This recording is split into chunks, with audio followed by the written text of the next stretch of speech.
Hello everyone, आप सभी का स्वागत है इस चैनल में। आज के इस वीडियो लेक्चर में आप देखेंगे प्रैक्टिस प्रॉब्लम नंबर 29। ये बीपीएससी टीआरई 4.0 पीजीटी मैथ्स के लिए है। एनसीईआरटी एग्जाम्पलर का ये प्रॉब्लम परमुटेशन एंड कम्बिनेशन से बहुत ही आसान सवाल, विदाउट यूजिंग पेन आप इसको बना सकते हैं।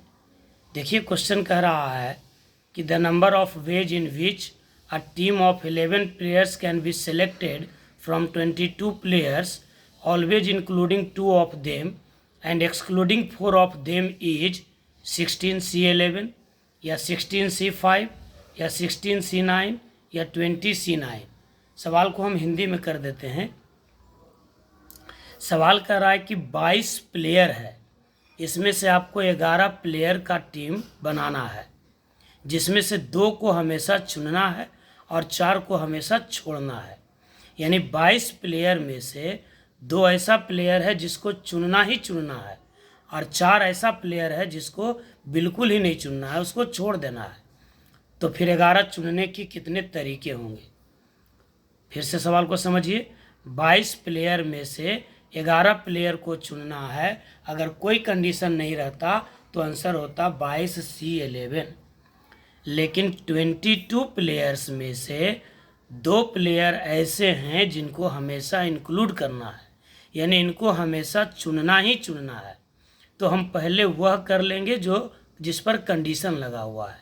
कंडीशन क्या है कि 2 ऐसे पार्टिकुलर प्लेयर हैं जिनको चुनना ही चुनना है, तो हम इनको चुन लेते हैं।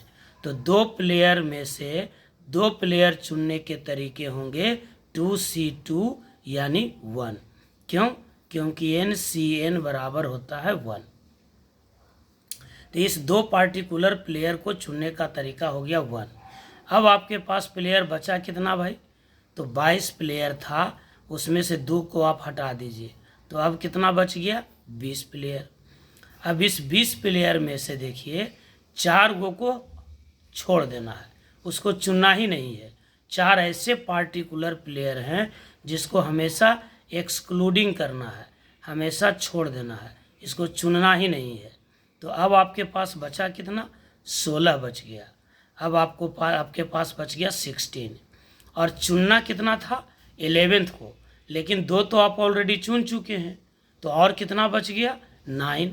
तो 16C9 इनको चुनने का तरीका होगा 16C9। और ये 1 पहले था, तो 1 × 16C9 आंसर हो गया 16C9, यानी ऑप्शन सी।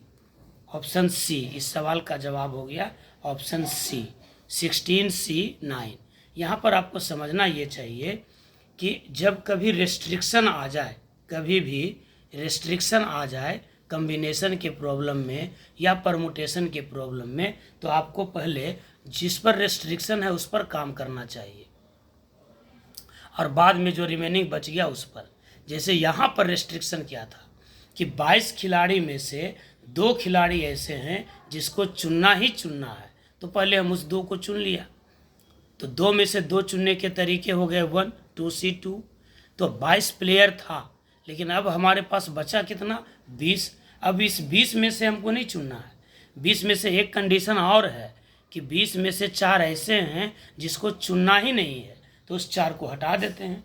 तो 20 में से 4 हटा देंगे तो बच जाएगा 16। अब इस 16 में से हमको कितना चुनना है? तो टोटल चुनना था हमको 11, लेकिन हम ऑलरेडी चुन चुके हैं 2, तो बच गया और 9। तो 16 में से 9 चुनने के तरीके होंगे 16C9, क्योंकि n वस्तु में से r वस्तु चुनने के तरीके होते हैं NCR।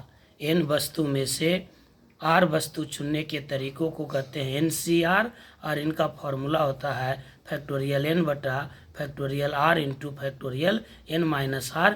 यहाँ आपको जानना चाहिए कि r का जो वैल्यू है वो n या n से कम होगा।